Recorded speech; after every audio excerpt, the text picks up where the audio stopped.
छत्तीसगढ़ के नक्सल प्रभावित बीजापुर जिले से एक बार फिर सुरक्षा बलों की बड़ी सफलता की खबर सामने आई है। भैरमगढ़ थाना क्षेत्र के अडवारा और कोटमेटा के घने जंगलों में डीआरजी के जवानों और नक्सलियों के बीच शुक्रवार सुबह से भीषण मुठभेड़ जारी है। इस मुठभेड़ में सुरक्षा बलों ने 5 लाख के इनामी और खूंखार नक्सली एसीएम फगनू माड़वी को मार गिराया। मारे गए नक्सली की उम्र लगभग 35 वर्ष बताई जा रही है और वह माओवादी संगठन में सक्रिय भूमिका निभा रहा था। मौके से भारी मात्रा में हथियार, गोला बारूद और माओवादी सामग्री बरामद की गई, जबकि पूरे इलाके में अभी सघन सर्च ऑपरेशन जारी है। बीजापुर के पुलिस अधीक्षक डॉक्टर जितेंद्र यादव ने जानकारी देते हुए बताया कि पुलिस को भैरमगढ़ अंतर्गत इंद्रावती क्षेत्र के आदवाड़ा कोटमेटा जंगलों में नक्सलियों की मौजूदगी की पुख्ता खुफिया सूचना मिली। सूचना की गंभीरता को देखते हुए तुरंत बीजापुर से डीआरजी की विशेष टीम को रवाना किया गया।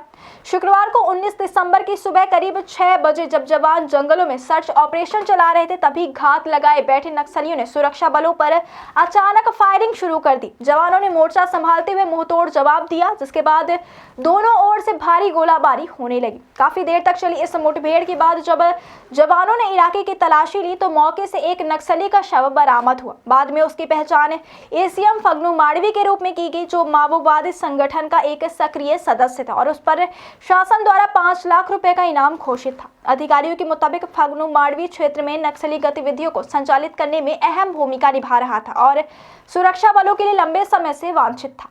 सर्चिंग के दौरान मुठभेड़ स्थल से भारी मात्रा में हथियार और युद्धक सामग्री बरामद की गई। इनमें 303 राइफल, एक 9mm पिस्टल, 2 स्कैनर सेट, एक radio set, medical kit, cordex wire, माओवादी पिट्ठू बैग और पिस्टल पाउच शामिल है। इन बरामद सामग्रियों से यह साफ है कि नक्सली किसी भी बड़ी वारदात के फिराक में थे, जिसे सुरक्षा बलों ने समय रहते नाकाम कर दिया।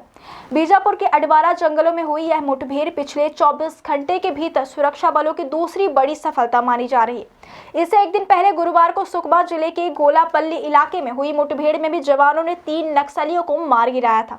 बीते 48 घंटों में 4 बड़े नक्सलियों के मारे जाने को नक्सल संगठन के लिए एक बड़ा रणनीतिक झटका माना जा रहा है।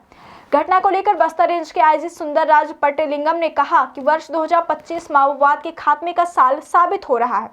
उन्होंने कहा कि सुरक्षा बलों की लगातार और समन्वित कार्यवाही से माओवादी संगठन का ढांचा पूरी तरह बिखर चुका और अब यह संगठन अपनी अंतिम सांसें गिन रहा है। आईजी बस्तर ने सक्रिय माओवादियों से अपील करते हुए कहा कि वे हिंसा का रास्ता छोड़ें और सरकार की आत्मसमर्पण व पुनर्वास नीति का लाभ उठाकर समाज की मुख्य धारा में लौटें। फिलहाल भैरमगढ़ क्षेत्र के जंगलों में रुक रुक कर फायरिंग की खबरें आ रही हैं। सुरक्षा बलों ने पूरे इलाके की घेराबंदी कर दी है और अतिरिक्त बैकअप टीम को भी मौके पर रवाना किया है। जंगलों में किसी अन्य नक्सली की मौजूदगी की आशंका को देखते हुए सघन तलाशी अभियान चलाया जा रहा है। अधिकारियों का कहना है कि ऑपरेशन पूरी तरह समाप्त होने के बाद ही विस्तृत जानकारी साझा की जाएगी। कुल मिलाकर बीजापुर और सुकमा में लगातार मिल रही इन सफलताओं से यह संकेत मिल रहा है कि बस्तर संभाग में नक्सलवाद के खिलाफ चल रही लड़ाई निर्णायक मोड़ पर पहुंच चुकी। सुरक्षा बलों की यह कार्यवाही न केवल माओवादी नेटवर्क को कमजोर कर रही बल्कि क्षेत्र में शांति और विकास की दिशा में एक मजबूत कदम साबित हो रही है।